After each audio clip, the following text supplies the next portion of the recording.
नालासोपारा हे एक अतिशय प्राचीन शहर आहे, ज्याला पूर्वी शूरपारक म्हणजेच शूर लोकांचे शहर किंवा सोपारा म्हणून ओळखले जात होते। हे शहर सुमारे 2000 वर्षापासून अधिक जुने असून एकेकाळी ते भारताच्या पश्चिम किनारपट्टीवरील एक महत्त्वाचे व्यापारी बंदर होते।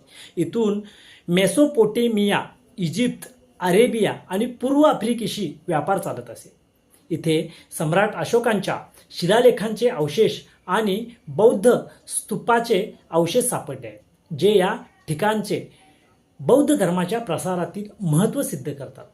महाभारत आणि पुराणामध्ये परशुरामाच्या वास्तव्यामुळे याला तीर्थक्षेत्र मानले गेले आहे आणि चक्रेश्वर महादेव मंदिर आणि इतर अनेक पुरातन अवशेष आढळतात, जे हिंदू आणि जैन धर्माशीही संबंधित आहेत। सध्या नालासोपारा हे मुंबई महानगर प्रदेशातील वसई विरार महानगरपालिकेच्या अंतर्गत येणारे एक वेगवान विकसित होत असलेले निवासी उपनगर आहे।